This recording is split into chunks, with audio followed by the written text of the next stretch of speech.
प्यारे बच्चों नमस्कार। गणित की कक्षा में आप सबका स्वागत है। आशा है आपको जो जो काम दिया गया था वो आपने पूरा कर लिया होगा। बच्चों पिछले कालांश में हमने रेखाओं के बारे में जाना था। आज हम एक बार देख लेते हैं कि हमने पिछले कालांश में क्या क्या जाना था। हमने जाना था बिंदु के बारे में, सरल रेखा, वक्र रेखा, आयत, वर्ग, त्रिभुज और वृत्त के बारे में जाना था। बच्चों बिंदु के बारे में आपको पता है, किसी भी काम की जब शुरुआत हम करते हैं तो वह एक बिंदु से होती है और बिंदु की आकृति यहाँ पर यदि हम दो बिंदुओं को मिला दें तो एक सरल रेखा बनती है। बिंदु से एक शुरुआत हम करते हैं और इन्हीं बिंदुओं की सहायता से यदि ये बिंदु एक सीध में होते हैं तो सरल रेखा बन जाती है, और यदि बिंदु ऊपर नीचे हो, एक सीध में ना हो, तो इनको जब हम मिलाते हैं तो यह वक्र रेखा बन जाती है। यहाँ आपको दिखाई दे रहा है ये वक्र रेखा बन गई है। इसके बाद आयत के बारे में भी हमने जाना था। आयत के 4 भुजाएं होती हैं और इसकी आमने सामने की भुजाएं बराबर होती हैं। आयत की आमने सामने की भुजाएं जो हैं ये बराबर हैं। इसके बाद हमने वर्ग के बारे में भी जाना। वर्ग की भी 4 भुजाएं होती हैं परंतु इसकी चारों भुजाएं बराबर होती हैं। आप देख सकते हैं यहाँ चित्र में ये वर्ग की आकृति है, इसकी चारों भुजाएं बराबर हैं। त्रिभुज एक ऐसी आकृति है जिसमें 3 भुजाएं होती हैं। 3 भुजाओं से बनी हुई बंद आकृति त्रिभुज कहलाती है। यहाँ पर आप देखिए एक त्रिभुज आपको दिखाई दे रही है। वृत्त, वृत्त गोलाकार वस्तुएं होती हैं। वृत्त जो है इसमें कोई भी भुजा नहीं होती। ठीक है, यदि बिंदु इस तरीके से हैं और उनको हम मिला देते हैं तो वह आपका वृत्त बन जाता है। तो देखो मेरे पास एक वृत्ताकार वस्तु भी है। यहाँ पर ये वृत्त का ये चूड़ी जो है वृत्त का उदाहरण है। ये गुटका, यहाँ पर देखो गुटका जो ये दिखाई दे रहा है ये आयत का उदाहरण है। आयताकार वस्तु में क्या होता है, आयताकार वस्तु में आमने सामने की जो भुजाएं होती हैं ये बराबर होती हैं। जैसे इसकी ये भुजा और ये भुजा बराबर है, इसी प्रकार से ये वाली भुजा और ये वाली भुजा बराबर है। और वर्ग में चारों भुजाएं बराबर होती हैं। जैसे ये मेरे पास एक ये चित्र दिखाई दे रहा है आपको, इसकी चारों भुजाएं बराबर हैं। दिखाई दे रहा है सबको? तो अच्छे तरीके से आपको ये समझ में आ गया था बिंदु क्या होता है, सरल रेखा, वक्र रेखा, आयत, वर्ग, त्रिभुज और वृत्त। अब हम कुछ और नई बातें सीखेंगे। खुली और बंद आकृति। खुली आकृति क्या होती है, जब हम किसी भी आकृति को एक बिंदु से शुरू करके और दूसरे बिंदु पर ख़त्म करते हैं। जैसे यहाँ आपको दिखाई दे रहा है ये आकृति यहाँ से शुरू हुई है और यहाँ पे ख़त्म हुई है, मतलब इसका स्टार्टिंग पॉइंट और एंडिंग पॉइंट अलग अलग हैं, तो ये खुली आकृति कहलाती है। ये भी खुली आकृति है, इसकी शुरुआत यहाँ से हुई है और यहाँ पर ये ख़त्म हुआ है, तो 2 अलग अलग बिंदु हैं, तो ये हमारी हो गई खुली आकृति। इसे हम खुली आकृति कहते हैं। बंद आकृति, यहाँ आप देख सकते हैं बंद आकृति होती है जो एक बिंदु से शुरू होकर, जैसे एक बिंदु से शुरू हुआ, एक बिंदु से शुरू होकर और वापस वहीं पे ख़त्म होती है, तो ये कहलाती है बंद आकृति। यहाँ पर भी ये आपको सर्कल दिख रहा है, तो ये एक बिंदु से शुरू होकर उसी बिंदु पर ख़त्म हो गया, इसे हम बंद आकृति कहते हैं। यहाँ रस्सी के द्वारा भी आप देख सकते हो, जैसे मेरे पास धागा है, इसको यदि हम इससे इस प्रकार से रखें तो यह हमारे पास बन गई खुली आकृति। ये हमारा खुली आकृति का उदाहरण बन गया। और यदि मैं इसको इकट्ठा कर दूं, जहाँ से ये शुरू हुआ और वहीं तक जाए, तो ये पूरा क्या हो गया हमारे पास, ये बन गया बंद आकृति। समझ में आ गया होगा सबको खुली आकृति और बंद आकृति के बारे में। बच्चों आप कक्ष की लंबाई अपने कदमों से नाप सकते हैं। मान लो आपकी कक्षा की लंबाई और चौड़ाई आपने नापनी है, तो आप अपने एक कदम की अपने कदम गिन गिन कर गिन सकते हैं कि कितने कदमों में वह कमरा आपने नापा है, और फिर देख सकते हैं कि एक कदम की लंबाई कितनी थी। यदि आपके एक कदम की माप 20 सेंटीमीटर है और आप कमरे को 10 कदमों में माप सकते हैं, तो आपको बताना है कि कमरे की लंबाई क्या होगी। इसके लिए हम कदमों को नापेंगे। ये देखिए, इस प्रकार से कदम को हम नापते हैं। जैसे आपका यहाँ अंगूठे से लेकर यहाँ पीछे तक का इतना जो नाप है, इसको बोलते हैं फुट स्पैन या आपका कदम। तो यदि एक कदम की आपके पास लंबाई है 20 सेंटीमीटर, जब आप कमरे को नापने लगे हैं और एक कदम की लंबाई 20 सेंटीमीटर है और ऐसे आप 10 कदमों में अपने कमरे को नाप सकते हैं, तो कमरे की कुल लंबाई कितनी हो जाएगी? सोचिए। तो कमरे की लंबाई आपकी हो जाएगी 20 जमा 20 जमा 20, 20 जमा 20 जमा 20 जमा 20 जमा 20 जमा 20 जमा 20 जमा 20 जमा 20 जमा 20। तो यहाँ पर 20 कितनी बार आ गया हमारे पास? 1 2 3 4 5 6 7 8 9 10, 10 बार 20 आ गया। तो हम इसको इस प्रकार से भी लिख सकते हैं 20 गुना 10। तो 20 गुना 10 करेंगे तो हमारे पास आ जाएगा 200 सेंटीमीटर। तो हम कदमों की लंबाई के द्वारा, कदमों के नाप से अपने कमरे की लंबाई भी नाप सकते हैं। समझ में आ गया सब बच्चों को? इसी प्रकार से आप कमरे की चौड़ाई भी नाप सकते हैं। मान लो आपने कमरे की चौड़ाई नापनी है और आपने 6 कदमों में ही उसको पूरा कर लिया, तो फिर आप उसे 20 गुना 6 कर सकते हैं। तो ऐसे ही आप सब अपने घर में भी जाकर अपने एक कदम की लंबाई नापें और अपने कमरे की लंबाई नाप सकते हैं कदमों की सहायता से। देखिए, अब कमरे की लंबाई हमारे पास आ गई 200 सेंटीमीटर। अब हम गिनतारा की लंबाई और चौड़ाई नापना सीखेंगे। सबके पास गिनतारा की किताब तो है? सभी बच्चों के पास गिनतारा की पुस्तक है? देखिए, इस गिनतारा की पुस्तक की जो लंबाई है, जैसे ये आपकी हो गई लंबाई और ये है चौड़ाई। यदि आपको लंबाई नापनी है तो सबसे पहले हम स्केल की सहायता से या पैमाने की सहायता से इसको 0 बिंदु पर रखेंगे और देखेंगे कि लास्ट तक कहाँ तक यह जाता है। मतलब 0 बिंदु पर यहाँ पे पैमाने का बिंदु रखकर और नीचे तक इसको मापेंगे। हमारा यहाँ पर पैमाना गया है, ये देखिए यहाँ, तो इस प्रकार से ये हो गया, जैसे 26 सेंटीमीटर आ गया। और इसी प्रकार से यदि आपको इसकी चौड़ाई नापनी है तो पैमाने के यहाँ 0 बिंदु पर रखेंगे और यहाँ पर देखेंगे, तो इसी से आपको पता चल जाएगा कि लंबाई और चौड़ाई कितनी है।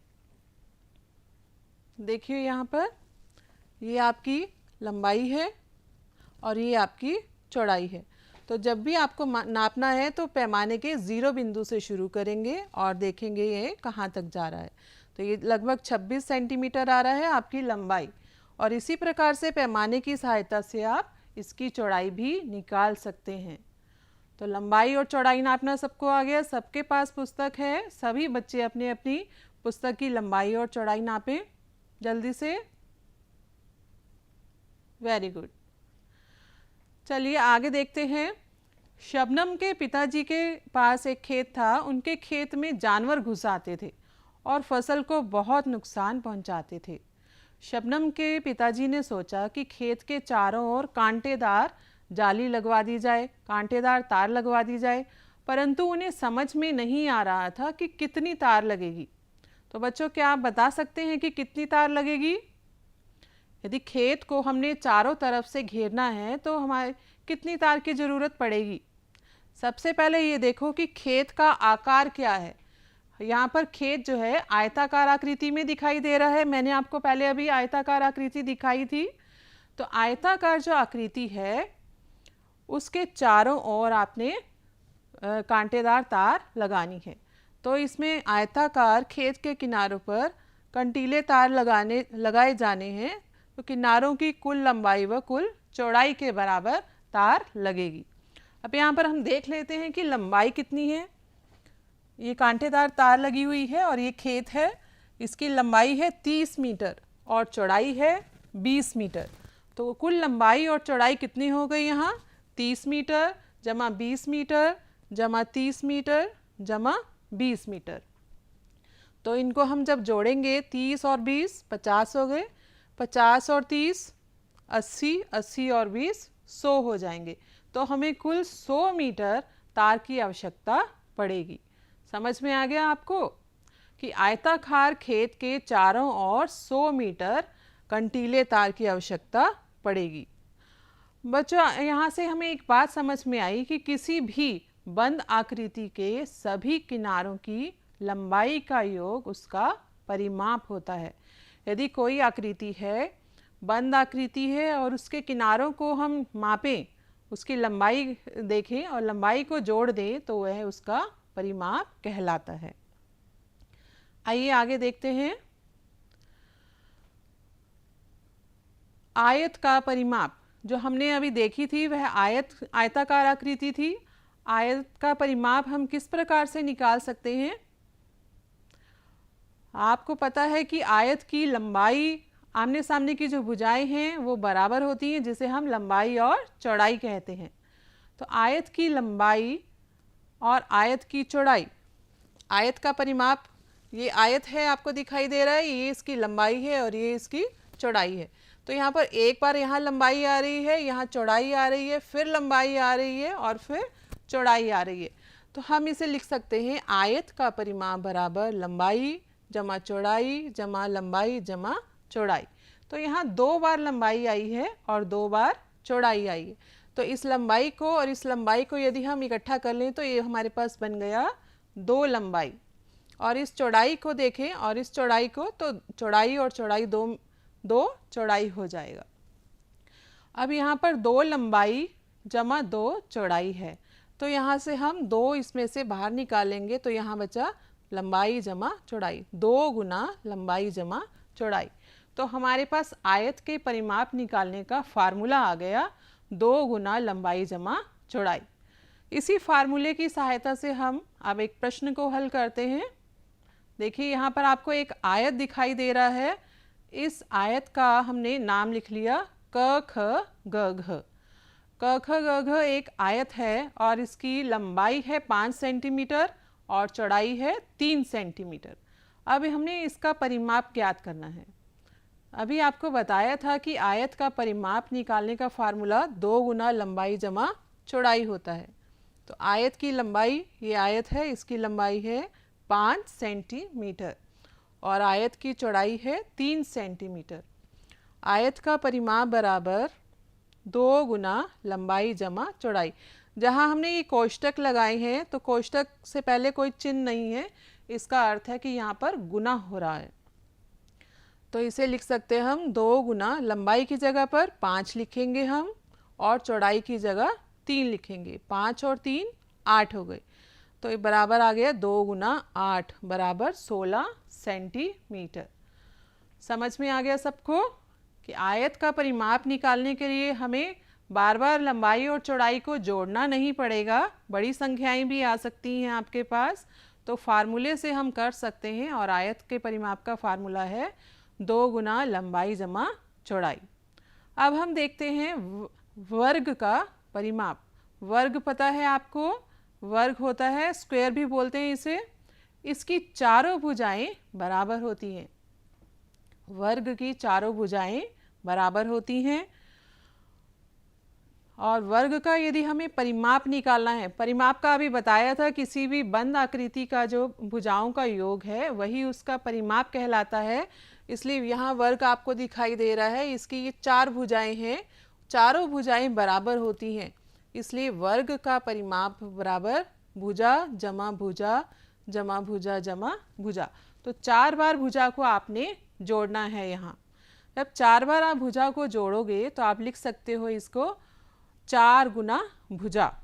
ठीक है, तो वर्ग का परिमाप बराबर 4 गुना भुजा। यहाँ एक वर्गाकार आकृति दिखाई दे रही है सब बच्चों को, और इसकी प्रत्येक भुजा 5 सेंटीमीटर है, जिसकी चारों भुजाएं बराबर होती हैं और प्रत्येक भुजा 5 सेंटीमीटर है यहाँ पर। और हमें इसका परिमाप ज्ञात करना है। तो परिमाप निकालने के लिए अब हम फार्मूला लगा सकते हैं और फार्मूला है वर्ग का परिमाप बराबर 4 गुना भुजा। तो 4 गुना भुजा, यहाँ पर हमारे पास भुजा है 5 सेंटीमीटर, तो हम भुजा की जगह 5 लिख सकते हैं और ये आ जाएगा आपके पास 4 वर्ग का परिमाप बराबर 4 गुना भुजा बराबर 4 गुना 5, क्योंकि भुजा हमारे पास 5 सेंटीमीटर है। तो 4 को 5 से गुना करेंगे 20 आ जाएगा, 20 सेंटीमीटर। तो वर्ग का परिमाप हमारा आ गया 20 सेंटीमीटर। तो इसी प्रकार से आप वर्ग के और भी सवाल हल कर सकते हैं फार्मूले की सहायता से। एक हम इबारती प्रश्न देखते हैं यहाँ। रमा के पास एक वर्गाकार रुमाल है और वह उसके चारों ओर एक लाल रंग का रिबन लगाना चाहती है। यदि उसके रुमाल की एक भुजा 7 सेंटीमीटर हो तो बताओ उसे कितने लंबे रिबन की आवश्यकता पड़ेगी। देखिए, एक रुमाल है और वो वर्गाकार है और हमें उसके चारों तरफ एक रिबन लगाना है। तो क्या हमें बताना है कि कितने लंबे रिबन की आवश्यकता यहाँ पड़ेगी। इसके लिए हम परिमाप निकालेंगे वर्ग का। देखिए, ये है आपका वर्गाकार रुमाल और इसकी चारों भुजाएं बराबर हैं। इसी के चारों ओर एक लाल रंग का रिबन लगना है।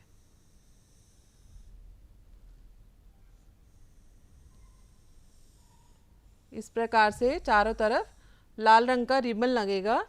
तो रिबन निकालने के लिए हमें, रिबन की कुल लंबाई निकालने के लिए हमें इस वर्ग का परिमाप ज्ञात करना पड़ेगा। तो इसका परिमाप निकालने के लिए एक भुजा है आपकी 7 सेंटीमीटर और परिमाप का फार्मूला है 4 गुना भुजा। तो 4 गुना भुजा, भुजा है यहाँ पर 7 सेंटीमीटर। रुमाल की एक भुजा बराबर 7 सेंटीमीटर, रुमाल का परिमाप बराबर 4 गुना भुजा। भुजा दी हुई है आपको 7 सेंटीमीटर, तो 4 गुना 7 बराबर 28 सेंटीमीटर।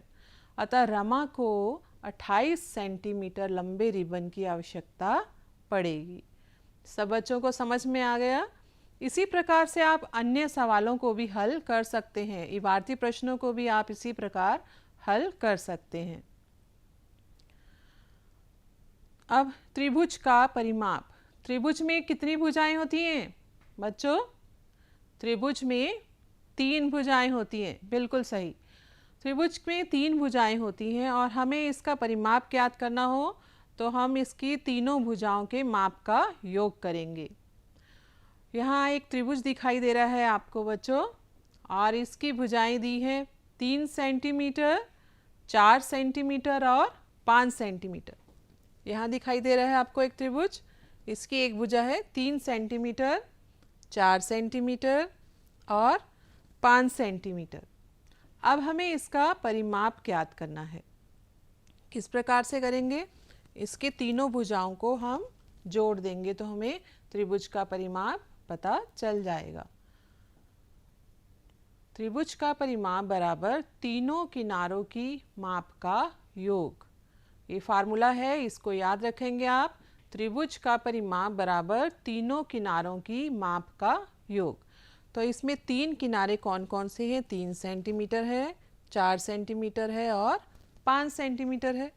इसे जोड़ देंगे हम 3 सेंटीमीटर जमा 4 सेंटीमीटर जमा 5 सेंटीमीटर। तो 3 और 4 हो गया 7, 7 और 5 12 सेंटीमीटर। तो हमारे पास कुल इसका त्रिभुज का परिमाप आ गया 12 सेंटीमीटर। बच्चों, सरल रेखा खंडों की सहायता से बनी हुई आकृतियों का परिमाप आप निकाल लेते हैं अच्छे तरीके से। यदि कोई गोलाकार वस्तु हो, जैसे चूड़ी है या फिर कोई और गोलाकार वस्तु है, उसका यदि हमें परिमाप निकालना हो तो हम किस प्रकार से ज्ञात करेंगे? देखिए, वृत्ताकार वस्तुएं इस प्रकार से होती हैं। ये वृत्त आपको दिखाई दे रहा है, आपको ज्ञात करना है इसका परिमाप। यहाँ पर एक चूड़ी है मेरे पास, ठीक है, ये चूड़ी दिखाई दे रही है। यदि इसका परिमाप हमें ज्ञात करना है तो किस प्रकार करेंगे? हम एक धागा लेकर उसके चारों तरफ हम किनारे किनारे पर लपेटेंगे। देखिए, यदि हमने एक किनारे से इसको शुरू किया इस प्रकार से, एक किनारे से पकड़कर हम इसको लपेटेंगे जहाँ तक ये जाएगा,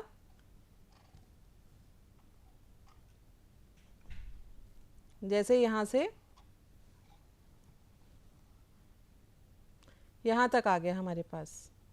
ठीक है, तो इतना जो आया है हमारे पास, उसे हम इसकी सहायता से, स्केल की सहायता से, पैमाने की सहायता से नाप सकते हैं। ज़ीरो से देखेंगे और ये देखो यहाँ पर ये 24 तक जा रहा है।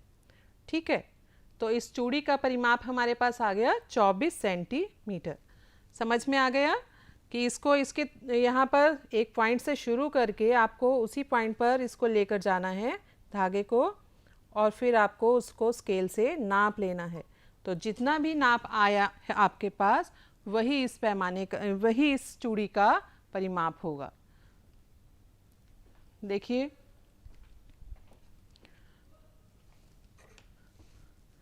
यहाँ पर हम एक धागे को चूड़ी के किनारे से सटाकर एक चक्कर लपेट लेंगे। मतलब एक पॉइंट से हमने शुरू किया और उसी पॉइंट पर हम ले जाकर इसको नाप लेंगे और फिर पैमाने की सहायता से उसे नाप लेते हैं कि यहाँ से लेकर कहाँ तक ये जा रहा है, तो वही उसका परिमाप हो जाएगा। इस प्रकार से आप गोलाकार वस्तुओं का परिमाप आसानी से निकाल सकते हैं।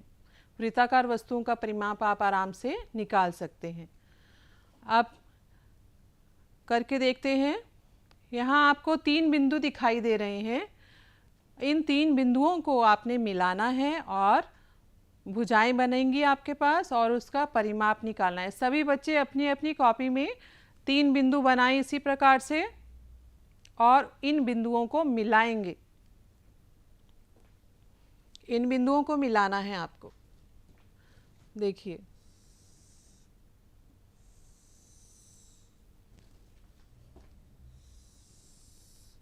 जब हमने इन बिंदुओं को मिलाया तो यदि आप पैमाने की सहायता से इन्हें नापेंगे तो मान लो ये आपका आ गया है 3 सेंटीमीटर,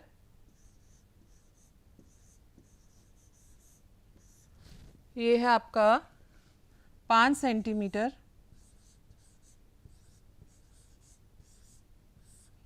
और ये 6 सेंटीमीटर,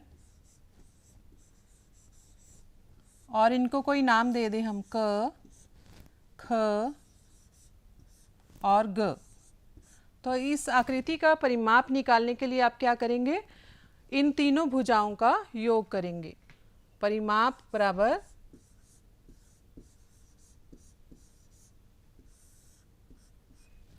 3 सेंटीमीटर, या आप पहले लिख सकते हैं इसमें क ख जमा ख ग जमा ग क। तो ये यहाँ हमारे पास है 3 सेंटीमीटर जमा 5 सेंटीमीटर जमा 6 सेंटीमीटर।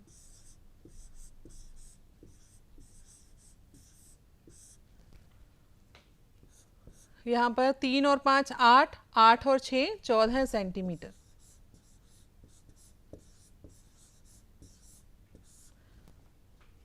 तो इस प्रकार आप और भी आकृतियों का, और भी सवालों को हल कर सकते हैं। मान लो आपको और भी कार्यपुस्तिका में दिए गए हैं इस प्रकार के चित्र, और इन बिंदुओं को मिलाकर आप रेखाएं बना सकते हैं और फिर उन रेखाओं को पैमाने की सहायता से मिलाकर आप उनका परिमाप ज्ञात कर सकते हैं। अब यहाँ पर आप अभी तक हमने जितना भी सीखा है, आइए देखते हैं कि उन आकृतियों का परिमाप हम किस प्रकार निकालेंगे। यहाँ पर कुछ आपको आकृतियाँ दी गई हैं, उनका परिमाप आपको ज्ञात करना है।